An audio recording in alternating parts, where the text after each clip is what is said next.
राहुल गांधी 3 हफ्ते बाद आखिरकार भारत तो लौट आए,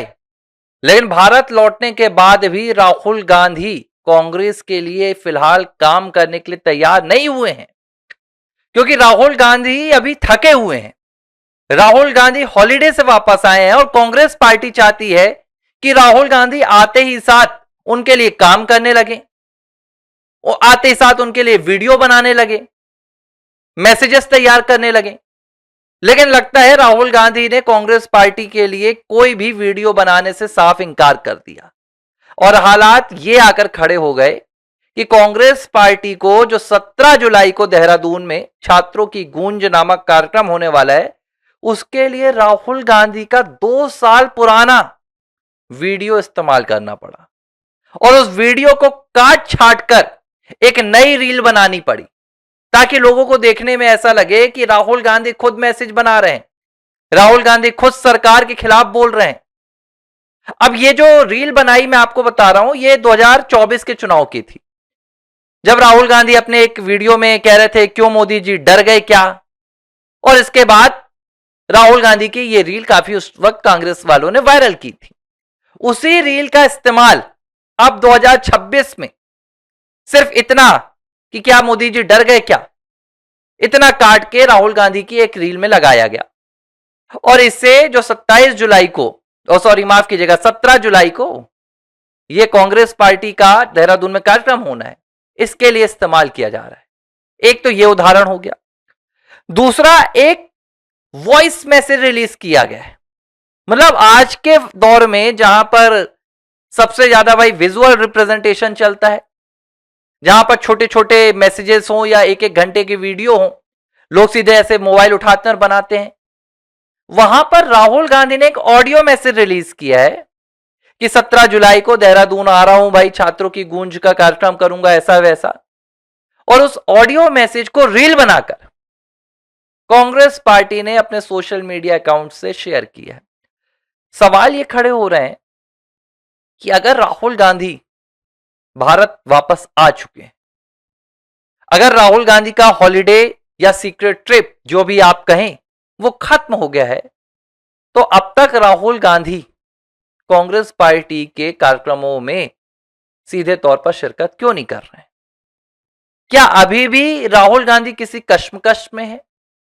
या भारत लौटने के बाद भी राहुल गांधी उस टेंशन से भी मुक्त नहीं हो पाए हैं जिस टेंशन का इलाज करने के लिए, जिस मुश्किल से बचने के लिए वो ब्रिटेन भागे थे? क्योंकि 17 जुलाई को तो राहुल गांधी का कार्यक्रम है, लेकिन 20 जुलाई को इलाहाबाद हाईकोर्ट के लखनऊ बेंच में भी एक कार्यक्रम होने वाला है, और यह कार्यक्रम राहुल गांधी की आय से अधिक संपत्ति से जुड़ी हुई याचिका पर सुनवाई का है, जिसमें तमाम जो भारत की केंद्रीय जांच एजेंसी है, ईडी है, सीबीआई है, सीरियस फ्रॉड इन्वेस्टिगेशन ऑफिस है, ये अपनी रिपोर्ट सबमिट करने वाले हैं, और इस रिपोर्ट में ये बताएंगे कि जो विघ्नेश शिवसेना ने राहुल गांधी की संपत्ति को लेकर दावे किए थे, जिसमें उन्होंने राहुल गांधी की सिर्फ भारत में ही नहीं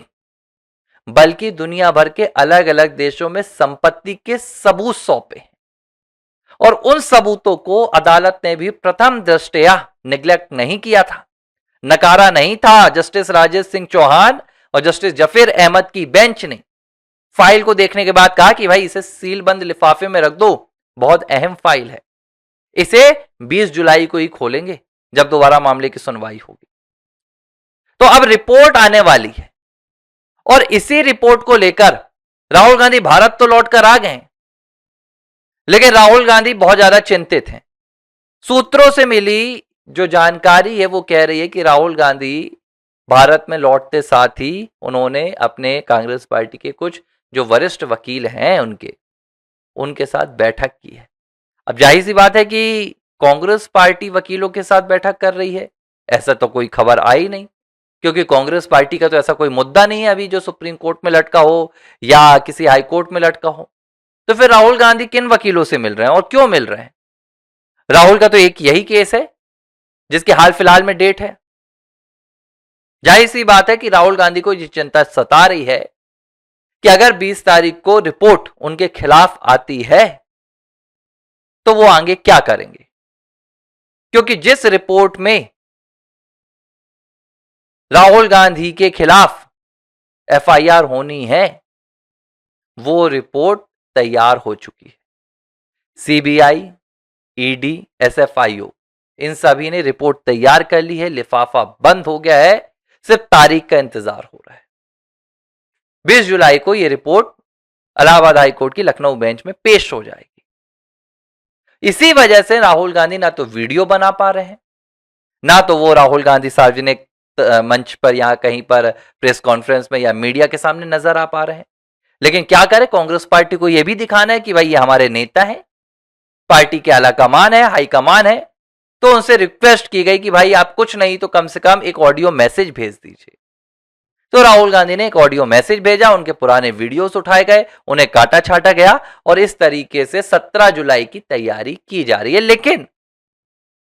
एक बात मैं आपको बता दूं कि यह भी अभी फिक्स नहीं है कि राहुल गांधी 17 जुलाई को देहरादून पहुंच ही जाएंगे, क्योंकि इससे पहले 2 कार्यक्रम उन्होंने रद्द कर दिए हैं, क्योंकि वो भारत ही नहीं पहुंच पाए थे। एक 10 जुलाई का कार्यक्रम था प्रयागराज का और दूसरा कार्यक्रम था 15 जुलाई का, यह कार्यक्रम था आपका पटना का।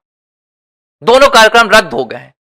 अब तीसरे कार्यक्रम में कांग्रेस पार्टी को उम्मीद है भी नहीं कि राहुल पहुंचेंगे, इसीलिए पहले से वहां पर तैयारी कर ली गई है कि परमिशन नहीं मिल रही, इजाजत नहीं मिल रही, मोदी सरकार डर गई, धामी सरकार डर गई, पूरी वहां पर पहले से प्री प्लानिंग की जा रही है कि अगर राहुल गांधी नहीं पहुंचे तो हम इसका ठीकरा मोदी सरकार पर फोड़ेंगे, धामी सरकार पर फोड़ेंगे, लेकिन अपने नेता को बचा लेंगे। ये हालात हैं राहुल के। सिर्फ और सिर्फ राहुल गांधी अपनी संपत्ति, सिर्फ और सिर्फ राहुल गांधी अपनी सत्ता और अपनी सियासत, इसके लिए काम करते हैं। मुझे अब चिंता कांग्रेस पार्टी के कार्यकर्ताओं की हो रही है, जो अपनी जिंदगी बेकार कर रहे हैं। और यह बात मैं बस नहीं कह रहा हूं, आपको याद होगा प्रधानमंत्री नरेंद्र मोदी ने यह बात 2 बार कही और उन्होंने कहा कि मैं देख रहा हूं कि भाई कांग्रेस पार्टी से चुनकर जो नए नवेले युवा सांसद आए हैं उनका भविष्य कितना अंधकार में है। भाई वो कितनी अच्छी भी परफॉर्मेंस कर लें, लेकिन उन्हें मजबूर किया जाता है कि वो संसद में आके देश विरोध पर बोले, वंदे मातरम के खिलाफ बोले, ऑपरेशन सिंदूर के खिलाफ बोले, भारतीय सेना के खिलाफ बोले। वही हाल कांग्रेस के कार्यकर्ताओं का भी है। 24 घंटे वो जमीन पर मेहनत करते हैं, लेकिन एक दिन उन्हें कहा जाता है कि आज राम मंदिर के खिलाफ बोलना है, आज आपको वंदे मातरम के खिलाफ बोलना है, आज आपको राष्ट्रगान के खिलाफ बोलना है, आज आपको तिरंगे के खिलाफ बोलना है, आज आपको सेना के खिलाफ बोलना है। वही हालात अब कांग्रेस के हो गए हैं। पिछले 15-20 दिनों से तमाम राज्यों में, तमाम शहरों में इन्होंने छात्रों से मुलाकात की, कांग्रेस के कार्यकर्ताओं ने उन्हें मनाया कि आ जाओ भैया, राहुल गांधी आएंगे 10 जुलाई को पटना में, 10 जुलाई को प्रयागराज में। कांग्रेस के जो छोटे छोटे कार्यकर्ता हैं वो जाकर प्रयागराज में घूम रहे थे कि आना है आपको, हमारे राहुल गांधी आएंगे, आपकी राहुल गांधी से बात करवाएंगे। राहुल गांधी 10 को पहुंचे ही नहीं, 15 को पटना नहीं पहुंचे और अब 17 को देहरादून भी पहुंचना उनका लगभग नामुमकिन है। तो वीडियो को शेयर कीजिए, इस तरह की जानकारी मैं लेकर आता हूं किस तरीके से कांग्रेस पार्टी कश्मकश में जूझ रही है और कांग्रेस पार्टी के ही नेता भस्मासुर बनकर कांग्रेस पार्टी को धीरे धीरे समाप्त कर रहे हैं।